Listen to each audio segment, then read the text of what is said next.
حضرت ابراہیم علیہ السلام کا تفصیلی واقعہ۔ حضرت ابراہیم یا ابراہیم اسلامی تاریخ میں ایمان، تسلیم اور اللہ کے لیے غیر متزلزل عقیدت کے نمونے کے طور پر ایک نمایاں مقام رکھتے ہیں۔ بت پرستی سے توحید کا باب بننے تک اس کی زندگی کا سفر حقیقی عقیدے کے طاقت اور چیلنجوں کا مقابلہ کرنے میں لچک کا ثبوت ہے۔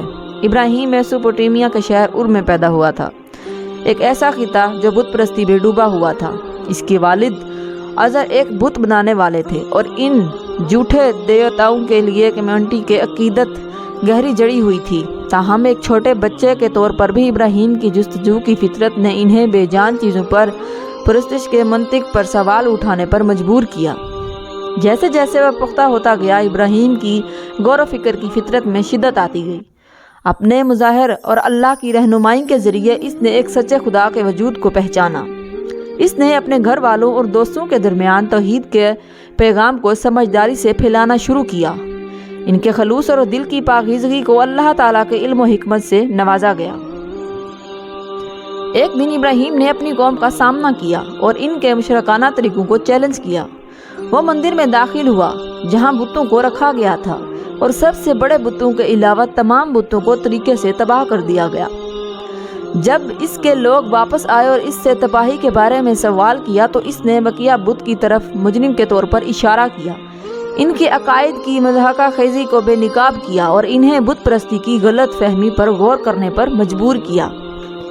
اللہ نے ابراہیم کو ایک نبی کے طور پر منتخب کر کے انہیں الہی علم و رہنمائی سے نوازا۔ ابراہیم کے طول ایمان کا جلد ہی امتحان لے لیا گیا جب وہ طاقتور اور جابر بادشاہ نمرود کے ساتھ بحث میں مصروف تھے۔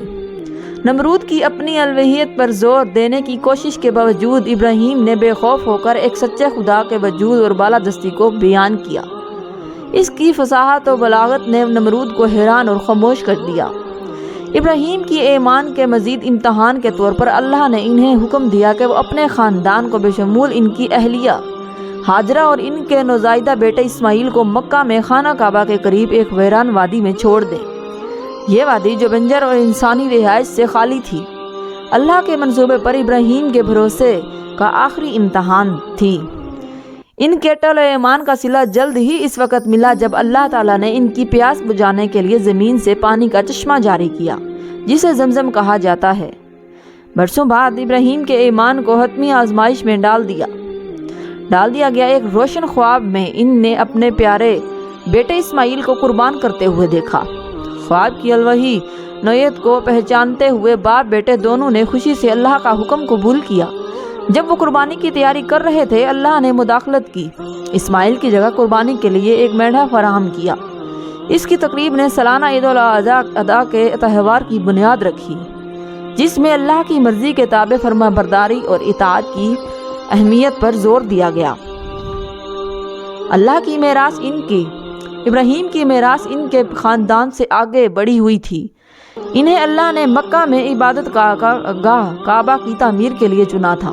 اسماعیل کے ساتھ اس نے کعبہ کی بنیاد رکھی، ایک ایسی جگہ جو دنیا بھر کے مسلمانوں کے لیے روحانی مرکز بنے گی۔ ابراہیم کے اللہ کے ساتھ گہرے تعلق نے انہیں خلیل اللہ کا دوست کا خطاب دیا۔ ان کی عاجزی، غیر متزلزل عقیدت اور بے پناہ مہربانی ان کے غیر معمولی کردار کی مثال تھی۔ وہ مہمان نوازی کی علامت تھے، ہمیشہ دوسروں کی ضرورتوں کو اپنی ضرورت سے پہلے رکھتے تھے۔ حضرت ابراہیم علیہ السلام کی کہانی توحید، تابعداری اور پائیدار ایمان کے مجسم کے طور پر کام کرتی ہے۔ مروجہ عقائد پر سوال اٹھانے سے لے کر توحید کا مینار بننے تک ان کا سفر مومنین کو تحریک دیتا ہے۔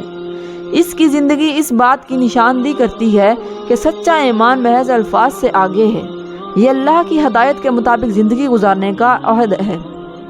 حضرت ابراہیم کی میراث مسلمانوں کی نسلوں کے لیے مشعل راہ ہے۔ اس کی کہانی سکھاتی ہے کہ مصیبت کے وقت بھی اللہ کی حکمت اور منصوبہ پر بھروسہ کرنا ناقابل تصور برکات اور خالق سے گہری